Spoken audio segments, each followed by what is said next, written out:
কল্পনা করুন, বছরের পর বছর যিনি নিজের সিনেমা শো চালু করতে সরকারের দরজায় ধর্ণা দিতেন, আজ সেই মানুষটাই বসে আছেন মুখ্যমন্ত্রীর চেয়ারে।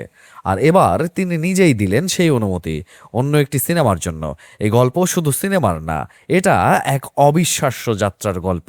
তামিলের রূপালী পর্দায় কোটি মানুষের হৃদয় জয় করা থালাপতি বিজয়, যার পুরো নাম চন্দ্রশেখর জোসেফ বিজয়, এখন আর শুধু অভিনেতা নন, তিনি এখন তামিলনাড়ুর মুখ্যমন্ত্রী। এবং মুখ্যমন্ত্রী হিসেবে তার একটি সিদ্ধান্ত এখন সোশ্যাল মিডিয়ায় ঝড় তুলছে। তাহলে কি সেই সিদ্ধান্ত?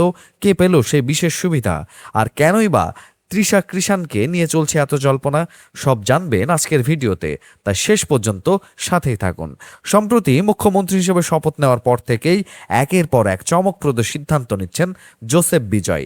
এবার তিনি দিলেন অভিনেতা সুরিয়া ও তৃষা কৃষাণের অভিনীত বহুল প্রতীক্ষিত সিনেমা কারুপ্পুর জন্য বিশেষ অনুমতি। সাধারণত তামিলনাড়ুতে সিনেমার প্রথম শোর একটা নির্দিষ্ট সময়সীমা থাকে, কিন্তু এবার সেই নিয়মের ব্যতিক্রম ঘটল।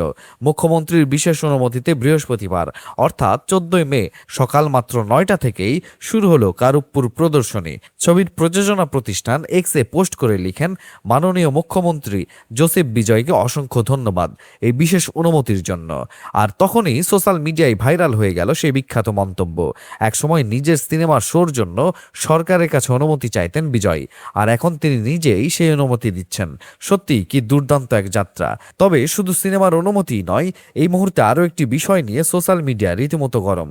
অভিনেত্রী তৃষা কৃষাণ, যিনি কারুপ্পুতে অভিনয় করেছেন, তাকে নিয়ে বিজয়ের সাথে জল্পনা চলছে কয়েক সপ্তাহ ধরে। বিশেষ করে গত 10 মে বিজয়ের শপথ গ্রহণ অনুষ্ঠানে তৃষার উপস্থিতি সেই জল্পনায় নতুন মাত্রা যোগ করেছে। ভক্তরা আরও লক্ষ্য করেছেন এক অদ্ভুত কাকতাল।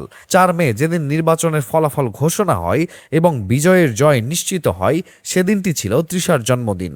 এই সময়ে মিল ভক্তদের মাঝে তৈরি করেছে এক রোমাঞ্চকর আলোচনা। সত্যি কি কিছু আছে, নাকি এটা নিছক কাকতাল? সেটা হয়তো সময়ই বলে দেবে। এবার আসা যাক কারুপ্পু নিয়ে। ছবিটির ট্রেইলার মুক্তি পেতেই ভক্তদের মাঝে তৈরি হয়েছে ব্যাপক উত্তেজনা ও আগ্রহ। সুরিয়া এই ছবিতে অভিনয় করেছেন দ্বৈত চরিত্রে, আর তৃষা কৃষাণকে দেখা যাবে একজন তীক্ষ্ণ আইনজীবীর ভূমিকায়।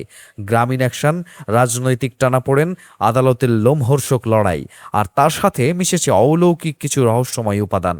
মিলিয়ে দেখলে এটা হতে পারে এক মহা কম্বিনেশন।